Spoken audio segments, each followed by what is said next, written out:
خطبہ نمبر 91۔ آپ علیہ السلام کے خطبے کا ایک حصہ۔ اس خطبے کو خطبہ اشباح کہا جاتا ہے، جسے آپ علیہ السلام کے جلیل ترین خطبات میں شمار کیا گیا ہے۔ بسم اللہ الرحمن الرحیم۔ روى مسعدة بن صدقة عن الصادق جعفر بن محمد عليهما السلام أنه قال: خطب أمير المؤمنين عليه السلام بهذه الخطبة على منبر الكوفة۔ مسعدہ ابن صدقہ نے امام جعفر صادق علیہ السلام سے روایت کی ہے کہ امیر المومنین علیہ السلام نے یہ خطبہ منبر کوفہ سے اس وقت ارشاد فرمایا تھا۔ وذلك أن رجلا أتاه فقال له: يا أمير المؤمنين، صف لنا ربنا مثل ما نراه عيانا لنزداد له حبا وبه معرفة، فغضب عليه السلام ونادى الصلاة جامعة۔ جب ایک شخص نے آپ سے یہ تقاضا کیا کہ پروردگار کے اوصاف اس طرح بیان کریں کہ گویا وہ ہماری نگاہ کے سامنے ہے، تاکہ ہماری معرفت اور محبت الہی میں اضافہ ہو جائے۔ آپ علیہ السلام کو اس بات پر غصہ آ گیا اور آپ علیہ السلام نے تمام لوگوں کے مسجد میں جمع ہونے کا اعلان کروا دیا۔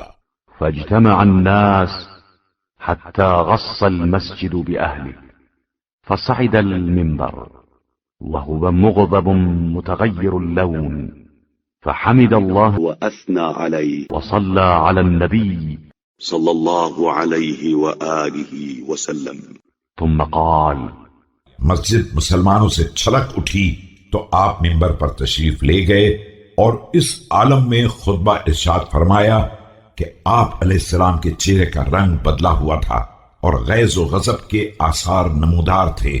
حمد و ثناء الہی اور صلوات و سلام کے بعد ارشاد فرمایا: پروردگار عالم کی حمد و ثنا۔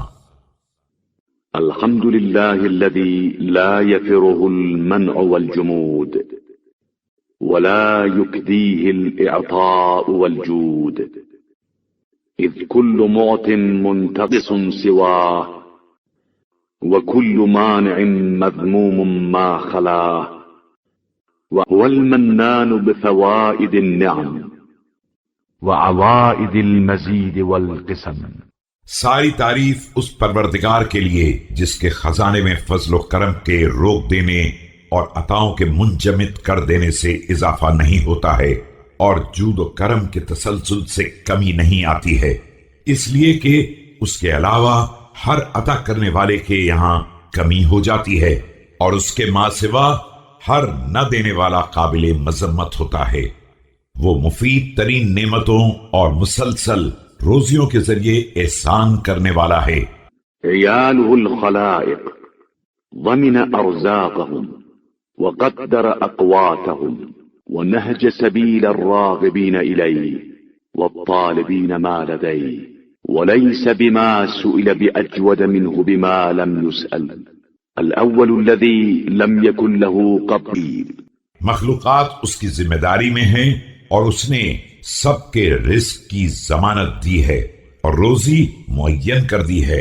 اپنی طرف توجہ کرنے والوں اور اپنے عطایا کے سائلوں کے لیے راستہ کھول دیا ہے، اور مانگنے والوں کو نہ مانگنے والوں سے زیادہ عطا نہیں کرتا ہے۔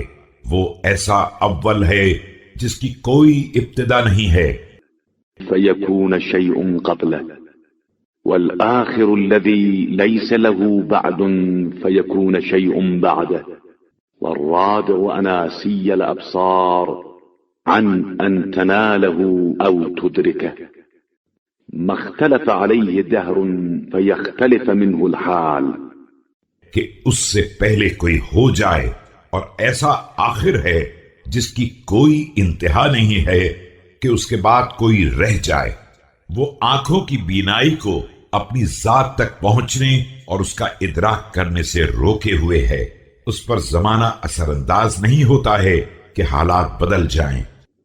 ولا كان في مكان فيجوز عليه الانتقال، ولو وهب ما تنفست عنه معادل الجبال وضحكت عنه أصداف البحار من فلز اللجين والعقيان ونثارة الدر وحصيد المرجان، اور وہ کسی مکان میں نہیں ہے کہ وہاں سے منتقل ہو سکے اگر وہ ان تمام جواہرات کو عطا کر دے جو پہاڑوں کے معدن اپنی سانسوں سے باہر نکالتے ہیں، یا جنہیں سمندر کے صدف مسکرا کر باہر پھینک دیتے ہیں، چاہے وہ چاندی ہو یا سونا، موتی ہو یا مرجان۔ ما أفر ذلك في جوده ولا أنفد سعة ما عنده، ولكان عنده من ذخائر الإنعام ما لا تنفده مطالب الأنام، لأنه الجواد الذي لا يغيظه سؤال السائلين ولا يبخله إلحاح الملحين۔ تو بھی اس کے کرم پر کوئی اثر نہ پڑے گا اور نہ اس کے خزانوں کی وسعت میں کوئی کمی آ سکتی ہے، اور اس کے پاس نعمتوں کے وہ خزانے رہ جائیں گے جنہیں مانگنے والوں کے مطالبات ختم نہیں کر سکتے ہیں، اس لیے کہ وہ ایسا جواد و کریم ہے کہ نہ سائلوں کا سوال اس کے یہاں کمی پیدا کر سکتا ہے اور نہ مفلسوں کا اصرار اسے بخیل بنا سکتا ہے۔